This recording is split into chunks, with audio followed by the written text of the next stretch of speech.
If you haven't tried a pierogi, you're slacking, okay? She's a Mona Lisa. Everyone's lining up to see her. She's a Mona Lisa. Everyone's lining up to see her. There must be something about her features. You'll find her beauty goes much deeper once you get to meet her. Hi guys, so for this week's video, I'm going to be showing you how to make these mini dumplings that we call Uszy, and we typically put it inside like this very traditional Polish soup, which we call Czerwony Barszcz.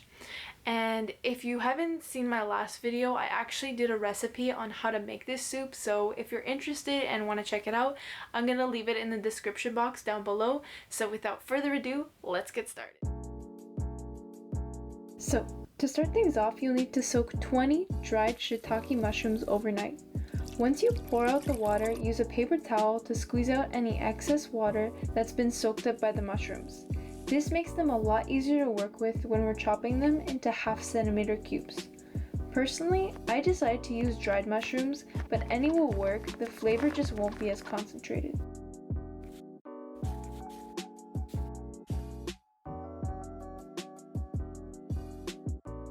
Then you'll need to peel and chop 1/2 an onion into very fine cubes.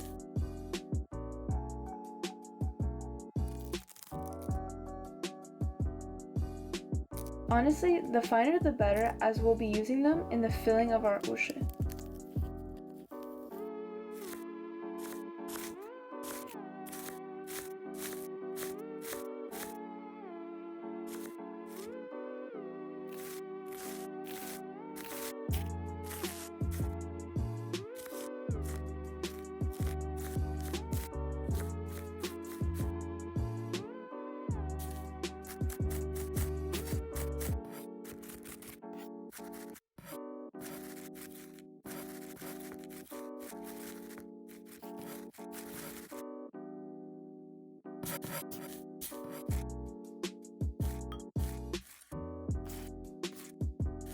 Next, peel 5 cloves of garlic and set them aside.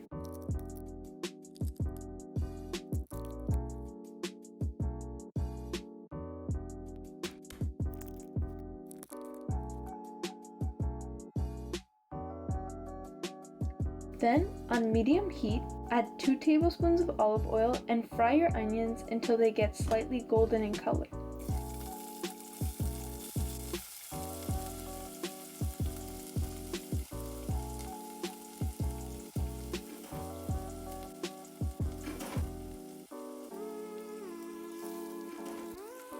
Then, add your chopped mushrooms and stir until both the onions and the mushrooms are well mixed, and let it cook for about 2 to 3 minutes.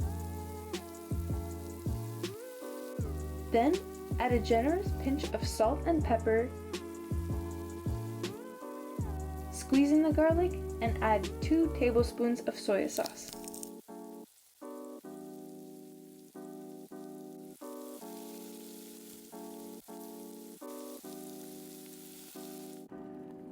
In a kettle, boil a fair amount of water, then pour 250 milliliters of the hot water into a separate cup and set it aside. So once your workspace is wiped down and cleaned, place 2 cups of all-purpose flour into a pyramid-like form.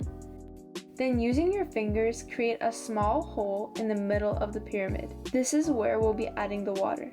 Next, you'll want to pour 1/4 to 1/2 cup of boiled water into the hole that we created, and using a fork, stir the water while gradually taking in some flour from the edges. Keep on doing this until you get a dough-like consistency. You will want it to be elasticy to the point where it no longer sticks to your fingers while kneading it. Now the key to this dough is that the water must be boiled. The heat essentially helps to turn the mixture of flour and water into a dough consistency. Then you'll need to get out your trusty old rolling pin and roll out the dough until it's about 2 or 3 millimeters thick. But honestly, this is personal preference. If you like more of a doughy pierogi, then I'd go for maybe 3 or 4 millimeters thick, but traditionally you want to get it as thin as possible.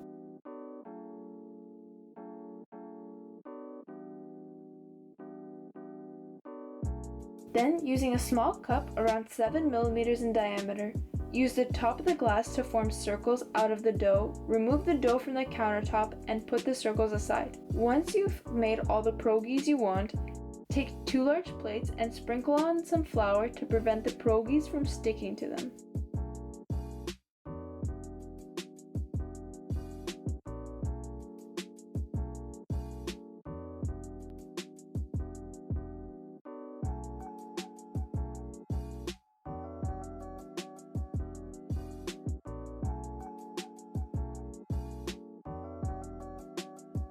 Once everything's prepared, it's time for my favorite part. It's time to assemble the pierogies. Using a teaspoon, place a scoop of our mushroom filling into the center of the circle. Then fold it in half and using your thumb and your index finger, pinch around the unfolded part to completely seal the pierogi.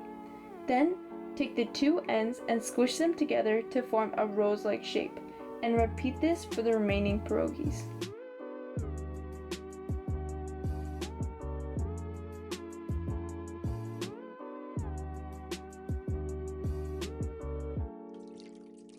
Then, on high heat, boil half a pot of water. Put in about half a teaspoon of olive oil and place each pierogi in the water while continuously stirring. Doing it this way will make sure none of them stick together. Let it cook for 2 to 3 minutes. You'll know it's done when you can easily cut them with a fork. But the true test is tasting it. You should be able to bite into a pierogi without it being sticky or too chewy.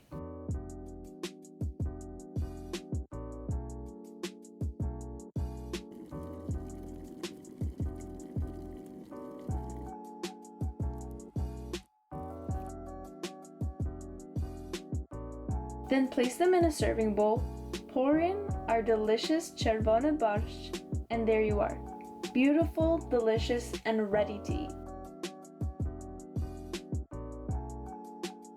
That was the recipe. You might have noticed that these uszy are very similar to pierogies, and that's because they are. They're made exactly the same way. The only difference is the way that they're formed. So pierogies will typically have a bigger cup, basically as like those things like a cookie cutter, but it's not a cookie cutter, like it's a cup, right? And then you basically cut the dough and then you form it into those nice circles, and then you put in the filling and then you do a little squish, squish, squish, squish, squish. And you don't fold it in half at the very end. You just basically squish, squish, squish, squish, squish, and then that's it.